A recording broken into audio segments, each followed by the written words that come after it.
Esse é o Conexão Faria Lima, uma parceria entre o Spotnix e o Modal Mais, o banco digital dos investidores. Nossas convidadas de hoje são Flávia Mouta, diretora de emissores da B3, Itali Pedroni, diretora da 500 Startups Brasil, Mirella Mirandola, economista do Itaú Asset, e eu sou Fernanda Gonçalves. Sendo 52% da população brasileira e 45% da força de trabalho, as mulheres ainda lutam em diversos espaços para afirmar seu lugar. Em um deles, o topo da cadeia em empresas, a situação é ainda mais complicada. Das 200 maiores empresas brasileiras, apenas 3 são presididas por mulheres. Somando todas as empresas do país, o número não passa de 8%. Nas empresas de capital aberto, do índice Bovespa, não há mulheres em cargo de CEO, e apenas 2 presidem os conselhos, incluindo Luísa Trajano, da bem-sucedida Magazine Luiza. Itali, na sua opinião, quais fatores levam a números tão desfavoráveis?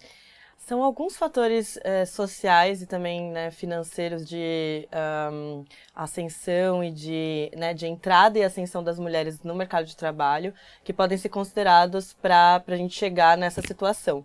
Então, a gente tem um quadro na nossa sociedade em que mulheres muitas vezes não são vistas como aptas para posições de liderança. Então, quando a gente fala em posições de liderança, né, de grandes empresas brasileiras, por exemplo, a gente tem historicamente essas posições sendo ocupadas por homens. E hoje a gente tem algumas iniciativas para treinar essas mulheres, para levar essas mulheres a ocuparem esses cargos de liderança. Mas historicamente essa posição não era vista como uma posição feminina, né? Todo o estereótipo ligado à liderança é um estereótipo mais conectado com os dos homens. Então, né, ter que ter uma posição de poder, ter que comandar pessoas, estava muito mais conectado ao ideário das pessoas com algo que um homem faria. Então, para a gente começar a quebrar essas barreiras, algumas ações têm que ser tomadas. Uma delas é conseguir atrair mais mulheres e treinar essas mulheres para esses cargos. Mas também desconstruir alguns vieses, dado que quando a gente está pensando na ascensão das mulheres, muitas vezes, né, uma pesquisa que saiu na Harvard Business Review apontou que quando os critérios são subjetivos, as mulheres têm 1,4 vezes mais chance de serem pior avaliadas do que os homens.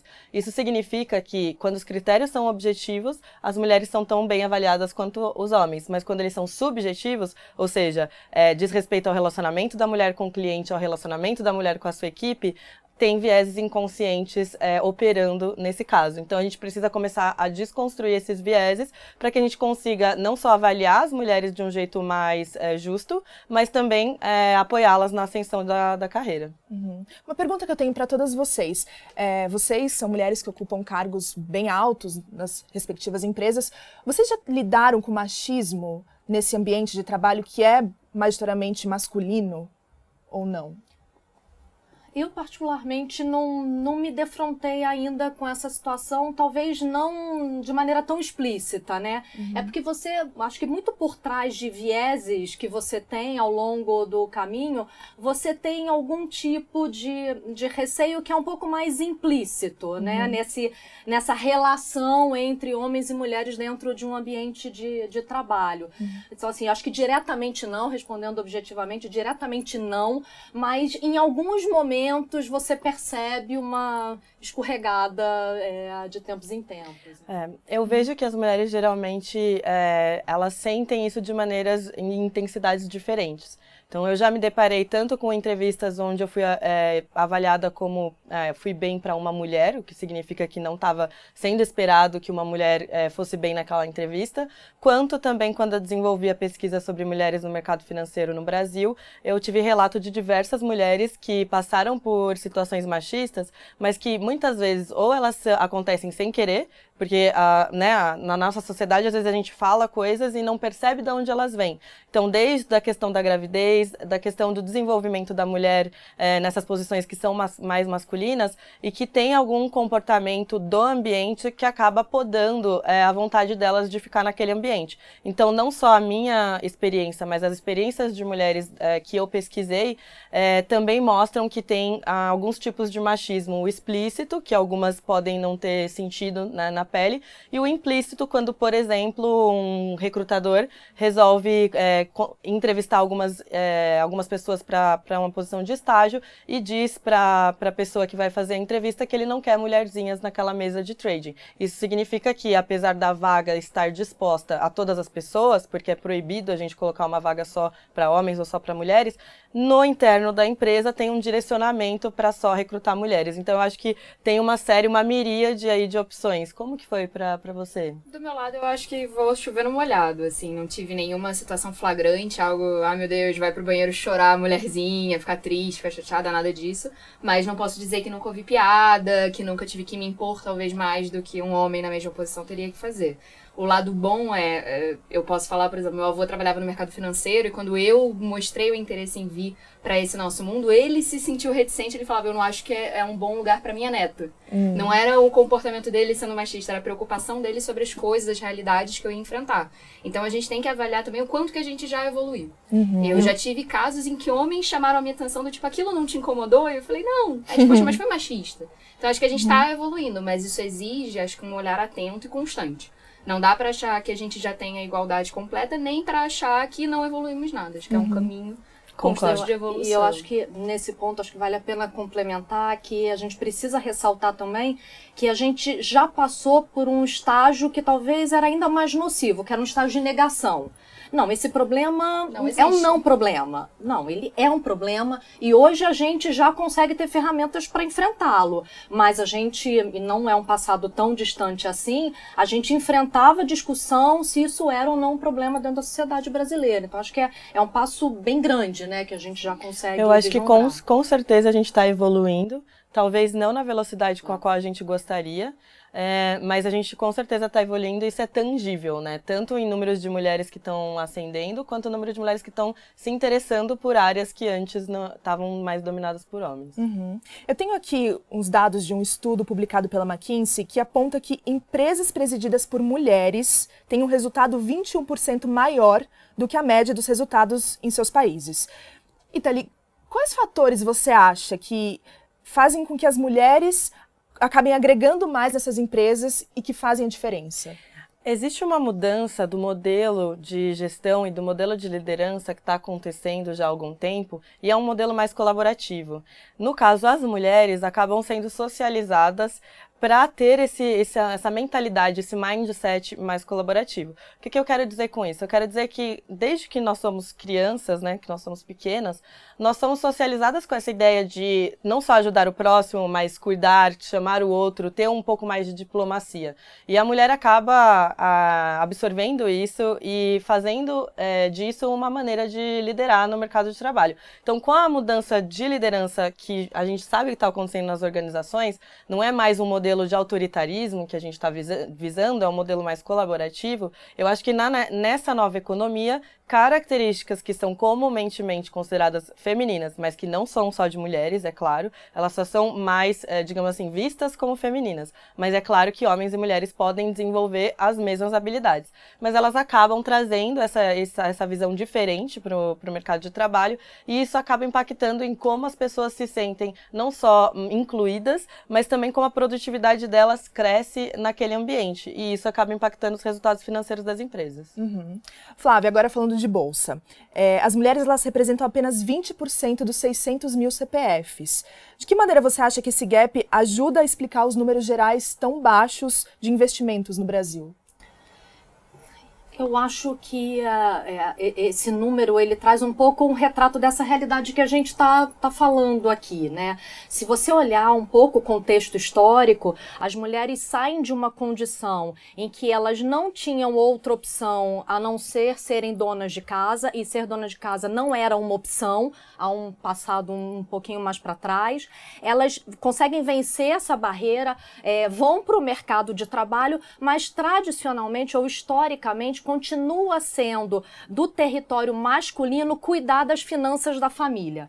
Então, assim, não chega a surpreender que hoje você ainda tem um número baixo em termos de investidoras, mulheres, mas eu acho, de novo, que é retrato dessa realidade que está aqui. A gente precisa acelerar o passo para mudar um pouco esse modo de agir, trazer as mulheres para esse mundo do poupar ou para esse mundo do investir, mas eu acho que a gente precisa enfrentar aí uma barreira histórica, né? Enfrentar um componente histórico bastante relevante.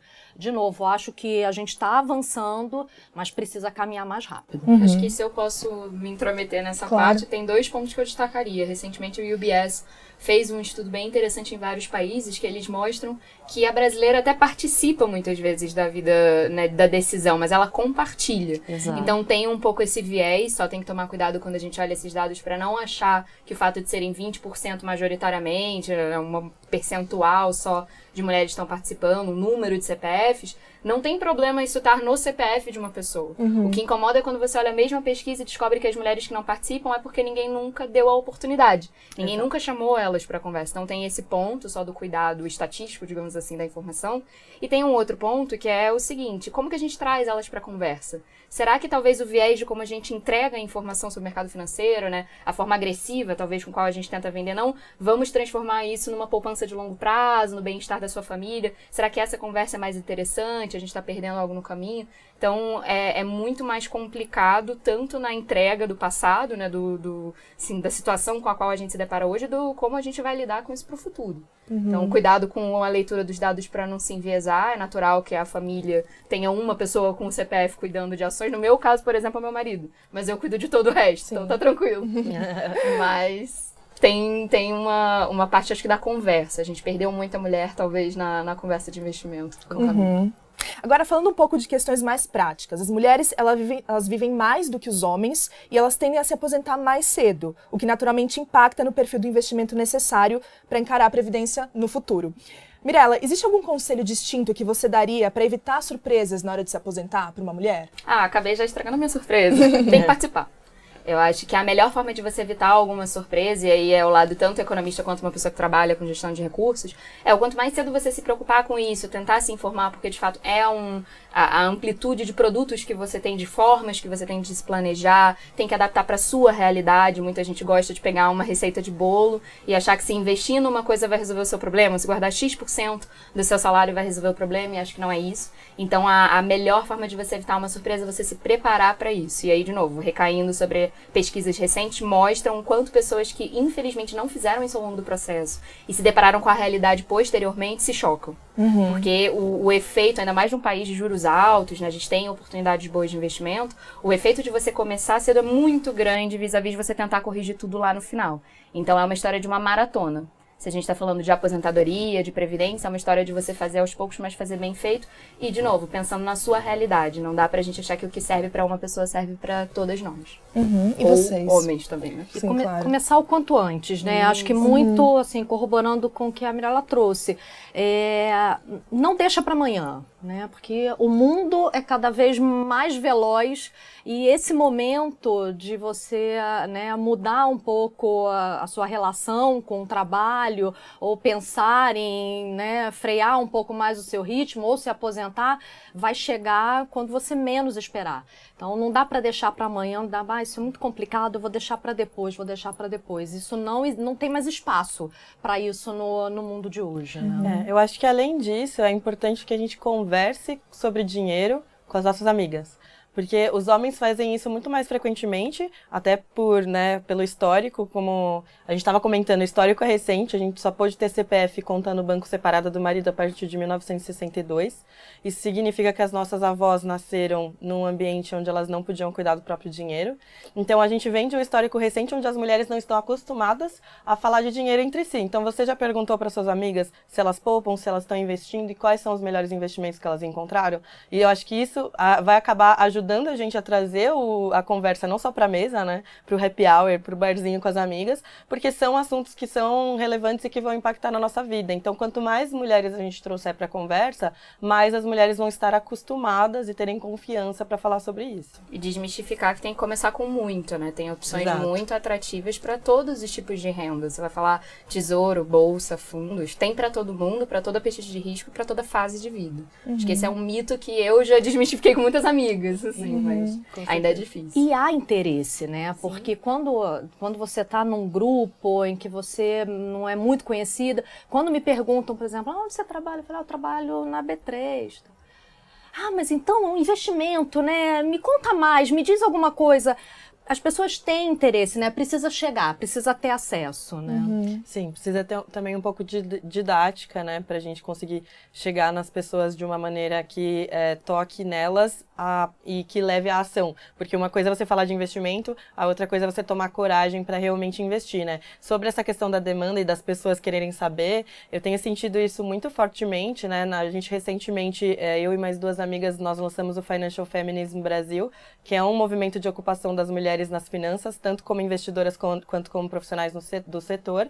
E a gente tem recebido muita pergunta, não só como começa a investir, mas como eu faço para trabalhar no mercado financeiro. O que foi pra gente uma grande alegria, né? Então, desde o lançamento também do livro digital sobre a Eufrásia Teixeira Leite, que foi a primeira mulher investidora, a primeira brasileira a investir na Bolsa de Valores, no mundo foi uma brasileira e ninguém sabe disso, né? Então, como que a gente faz para manter a visibilidade, para trazer visibilidade para essas mulheres? Porque a visibilidade acaba trazendo mais gente. Então, a gente está sentindo isso de uma maneira, assim, bastante... como é que eu posso dizer, em volumes mesmo, né? Muitas mulheres querendo se aproximar e saber mais. Acho que basta a gente acertar um pouco a comunicação para que elas entrem com mais confiança mesmo. Agora, falando ainda de investimentos, mas já escorregando para um outro tema, eu tenho aqui uma pesquisa realizada pelo Barclays em 2011 que apontou que as mulheres que investem tendem a ter um retorno 1% superior ao dos homens por assumirem menos risco. Vocês acreditam que esse tipo de comportamento ele acaba sendo transportado para outras áreas, como, por exemplo, gestão pública? O que você acha, Flávia? Eu diria que a palavra que me vem à mente com um contexto como esse talvez seja equilíbrio. Não necessariamente melhor risco é melhor, né? O menor risco é melhor. Eu acho que você ter um componente de equilíbrio aqui é super relevante. E eu acho que as mulheres vão precisar dar esse passo também em algum momento na vida. Elas vão ter que descobrir que elas vão precisar mudar um pouco, diversificar um pouco seu portfólio.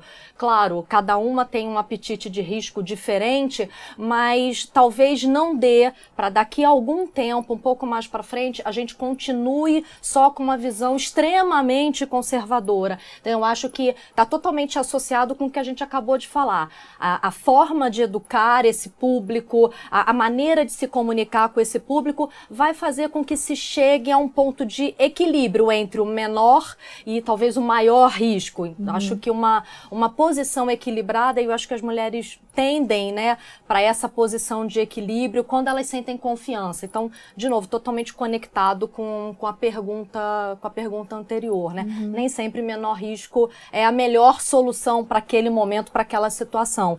Acho que precisa equilibrar um pouquinho. Acho que quando a gente fala dessa parte de quem tem mais retorno ou não, não é a discussão legal. A discussão realmente interessante é quando você traz mais pessoas para o jogo. Quando você traz uma visão diferente para discutir, seja gestão pública, gestão de recursos, gestão de qualquer coisa, você está atraindo uma visão que você não consegue ter por natureza. Você tem todo um histórico familiar, você foi exposto a visões de mundo, a situações diferentes. Então, quando eu penso na gestão de recursos, eu acho que talvez o resultado dessa pesquisa de você ter resultados financeiros melhores ou piores, é muito mais uma discussão de, poxa, se você traz mais gente, você está tendo uma visão que você não teria de outra forma.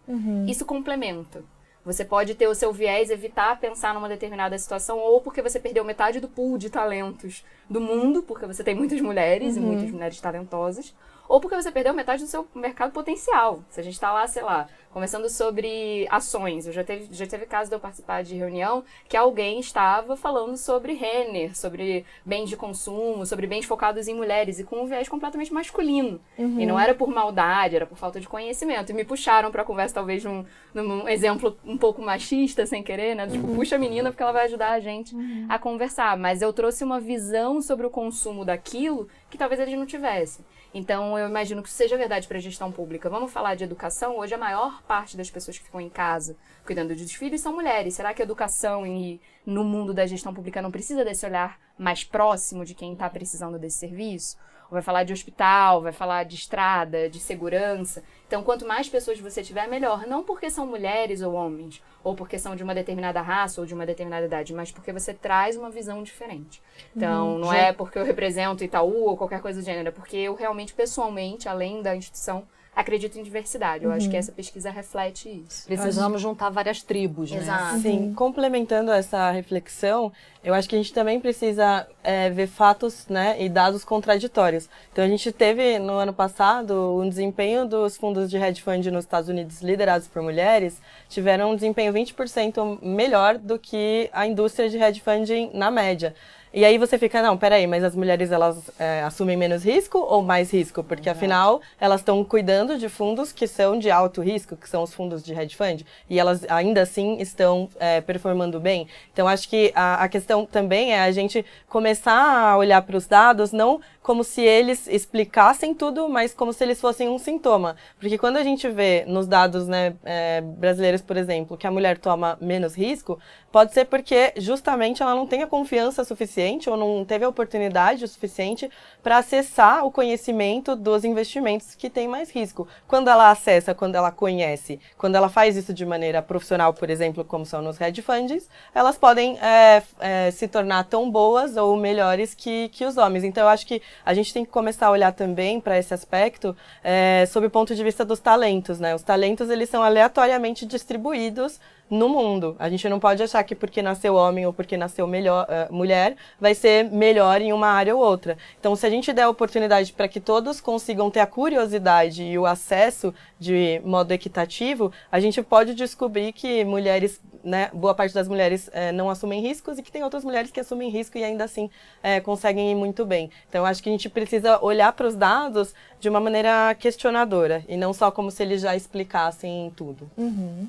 De que maneira vocês acham que a mulher receber educação financeira desde cedo, desde criança, pode ajudá-la a se libertar de opressões machistas, de violência doméstica, enfim, de qualquer tipo de machismo que a mulher possa encontrar na vida dela? O que você acha, Mirella? Aqui eu incorro no risco de entrar numa área que eu não sou profunda conhecedora, digamos assim. Eu nunca fiz estudo desse lado para falar com profundidade, mas a minha priori sobre esse assunto é muito no sentido de que quando você lê o jornal, né, quando você abre e tenta entender um pouco o que acontece nessa realidade, muitas vezes tem sim uma relação de dependência financeira. Não é só uma dependência emocional, não é uma questão pura psicológica, tem sim muitos aspectos da pessoa simplesmente reter totalmente o controle sobre as finanças da casa e uma pessoa se vê numa situação de vulnerabilidade emocional e financeira.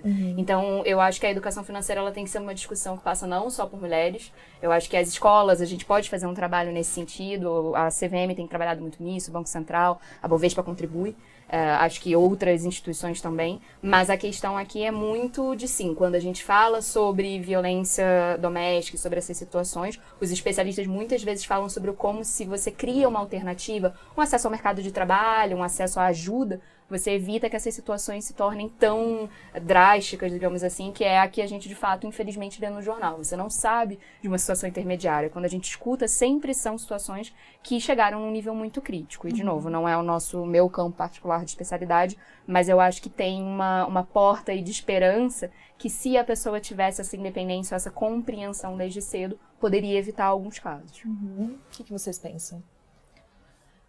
Eu acho que a educação financeira é uma discussão por si só. Acho que ela não se restringe à discussão do ambiente feminino, né? Eu acho que a gente precisa muito no Brasil desenvolver essa capacidade de falar sobre finanças é uma coisa natural para os nossos meninos e meninas.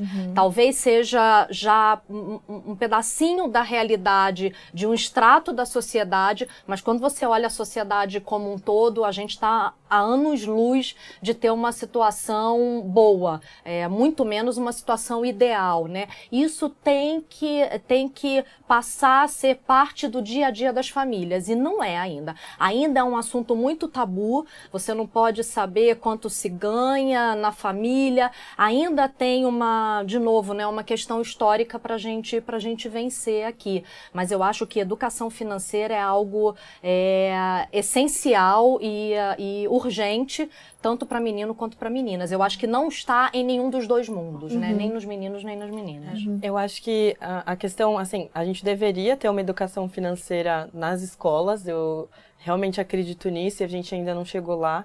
Mas quando a gente olha para dados de violência doméstica, né, 99% das mulheres que sofrem violência doméstica sofrem também violência patrimonial. Então, bem em linha, né, com o que a gente estava conversando, as mulheres têm sim uma dependência financeira que, digamos assim, força com que elas continuem naquela situação. Elas sabem que não é uma situação ideal, né? Como a gente, não só olhando os dados, mas também conhecendo pessoas que sofreram de violência doméstica pela vida toda e realmente é difícil pra gente que está de fora entender. Porque nós, quando temos acesso à educação, quando nós temos acesso ao mercado de trabalho, a gente não consegue entender por que uma mulher, né, escolhe estar naquela situação. Mas todo o ciclo de violência doméstica envolve uma demonstração de amor, um evento que faz, de repente, o homem perder a paciência ou, né, ele ficar bravo, a violência acontece e depois vem o pedido de desculpa. E com esse pedido de desculpa, a promessa de que nunca mais vai acontecer de novo. E nessa situação, onde a mulher, de repente, não tem um emprego, e quando a gente olha também para situações, para regiões mais periféricas, onde as meninas casam cedo com homens mais velhos, né, casam com 13, 14, 15 anos, na região do Grajaú, isso acontece muito também, e casam com homens mais velhos que já têm 20, 25, 30, você vê que essa dependência, ela já começa desde o início, né? Essa dependência não só emocional, mas financeira também. Então, eu acho que a questão da educação financeira para mulheres, ela só é conectada com a violência doméstica justamente porque a violência patrimonial também é uma forma de violência contra a mulher. Então, se a gente quiser combater as duas coisas, a gente pode ter iniciativas que são paralelas, né? Eu não acho que só uma iniciativa vai acabar com o problema da violência contra a mulher. Então, se a gente puder escolher uma cesta de soluções que a gente possa colocar, né? Uma das soluções propostas aqui em São Paulo, por exemplo, é um programa que chama... não me lembro agora, mas é um programa para gerar emprego para mulheres que estão em situação de violência doméstica, para que elas tomem coragem de sair de casa e se manter sozinhas. Então, acho que pode ser um veículo, mas ele não é a bala de prata, como não existe também uma bala de prata para resolver isso. Meninas, muito obrigada pela presença de todas vocês, adorei ter vocês aqui. E obrigada a você por nos assistir. Esse foi o Conexão Faria Lima e até o próximo programa.